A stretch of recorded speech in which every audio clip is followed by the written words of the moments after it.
welcome back to EdWise Education, Literacy, and Life, and I am Dr. K. Childs coming to you once again for another video.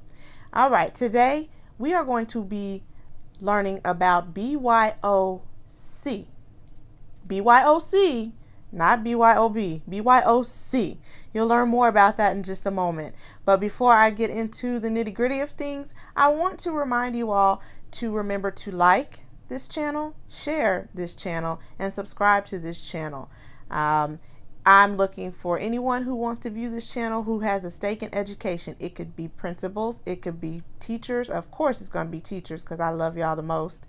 And it can also be parents. I also love you all as well. But I want you to share this channel, spread the word about my channel, spread the word about my resources. I never mention it hardly, but I do have a website, drkchilds.com, drkchilds.com.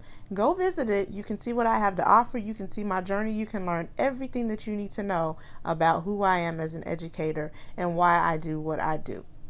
All right, let's get started. I want to try to make this video as short as possible because we are again in the middle of July, and I know some of you all have things to do, places to go, and people to see because summer is right at that peak right now. And for some of you, summer has already ended. Some of you, summer never even began.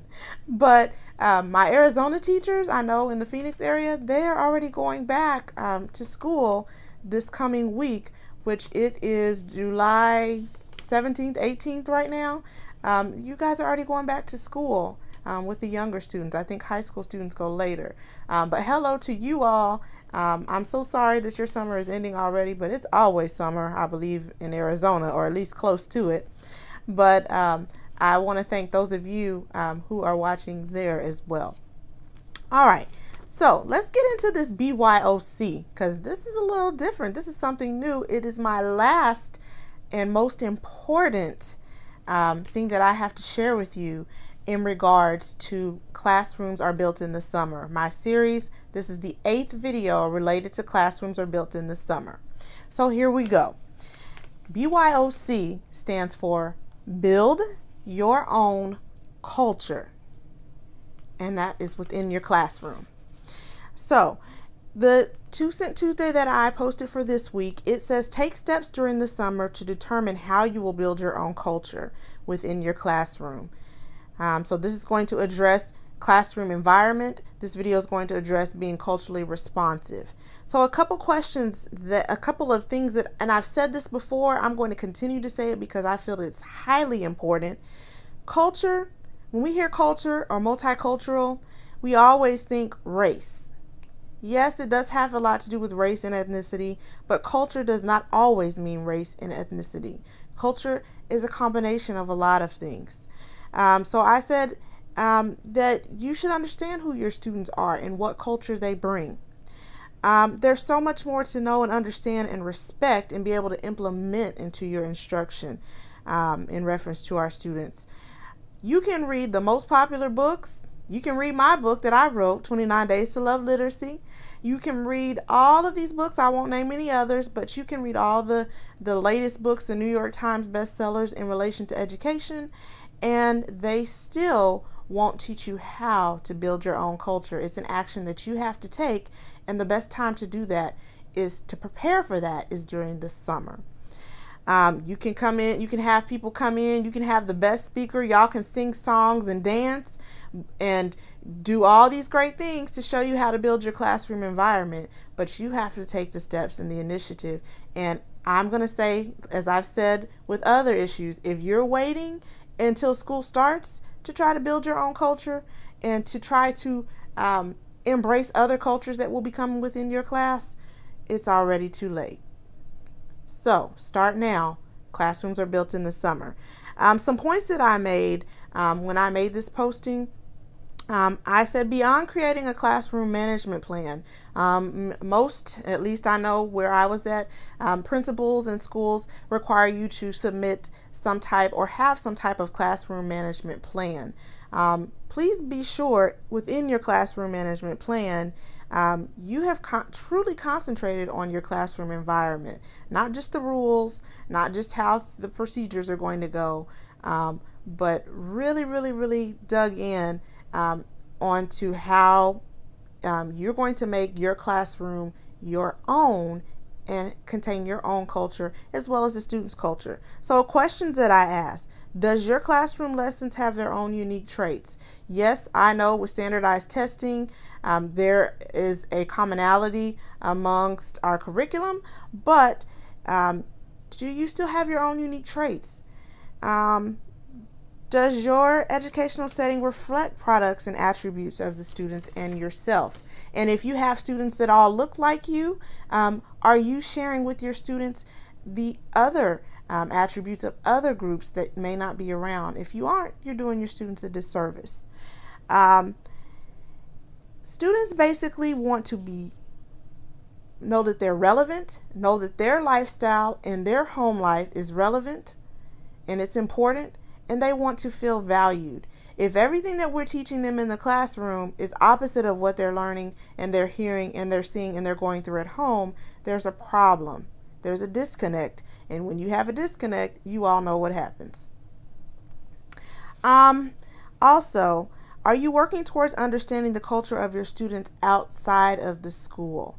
Don't just do it because you're required to, but make efforts to learn about who your students are. That can be uncomfortable at times, especially if you've never had to deal with a certain group of students or a certain issue in relation to students.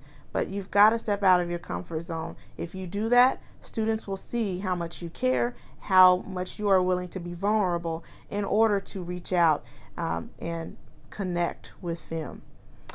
And then my question to you all is, how will you build a culture in your individual teaching and learning setting? What's going to be your plan? Start working on that now. And then the only other thing I want to say is, who are you as an educator? You need to explore who you are. It should be clear to the students who you are as an educator, what you expect, and then it should be clear as to who they are, and it should be clear as that you all have some common goals in your learning community. So a lot of people, we come up with these, as I mentioned in a prior video, these themes in our classroom. We come up with all these things that are about us as educators, and we think that are great ideas, but you need to also be looking at your students and reaching out to your students, getting feedback to them, and collaborating and working together as a unit. Now, I know I said you have to plan during the summer, but there are things that you have to do throughout the year to ensure that your students are with you and that you are building your own culture. Because whether you know it or not, you do have a classroom culture, but are you aware of that culture, and are your students aware of that culture? Will your students leave your classroom and say, that's how Dr. Childs does it? That's a Dr. Childs type lesson. Dr. Childs does this. We do this in Dr. Childs' class. That's building a culture. Am I able to say, things about my students? I bring these things into my students. I bring in this. I bring in my travels to my students. I bring in their travels. I allow them to showcase who they are. I bring in stories related to them. I allow them to write stories related to themselves. So those are things that you have to look at. Make a list, a plan. Again, set some goals as far as how you as a teacher or an educator and how you as your students can work together to build a culture within your own classroom. Yes, culture, I said it doesn't always mean race, but it involves bringing in materials that are reflective of your students. It involves talking about issues that affect your students. Those are the things that help you build a culture, and a culture that ends up feeling like a home. Students want to feel, at least the students that I have, they want to feel like they're at home in your classroom. They want to feel comfortable enough to open up to you. If they can do that, then you can work with them and you can work together to do great things. So that is my 2 cents. BYOC, build your own culture within your classroom. And that does take some work. It could even take a couple of years before you really start to get the hang of things and what you expect for the culture of your classroom. But that is just the most important thing, is looking at the culture of your classroom and really honing in on your classroom environment and what is expected between yourself, your students, and your parents. All right, I'm going to close this video. This is my last video dealing with classrooms are built in the summer. I hope you enjoyed it. I want you to leave me comments about maybe your favorite tips and your favorite highlights that I have mentioned throughout this summer. I'm not going to stop making videos. I actually am going to be taking classrooms are built in the summer and creating something that will be beneficial to educators around the globe. So stay tuned for that. I want to thank you all for watching. I want to remember to teach, lead, and serve, and to have a great day. Those of you all that are going to TAIL, I will be there. I will see you all there coming up really, really soon. Representing the state of Texas, the Texas Association for Literacy Educators. I am a board member, so I hope to see you all there if you are in attendance at that. If you're not, I appreciate you watching this video. Again, be on the lookout for a future product from this YouTube series, Classrooms Are Built in the Summer. Y'all, I don't waste my time making videos for nothing. I'm using these videos to create. So stay tuned. I'm excited about this Classrooms Are Built in the Summer and where it's going to lead. All right, have a great day, everyone. Bye-bye. Don't forget to visit drkchilds.com to find out what EdWise Consulting can do for you. Thanks for watching.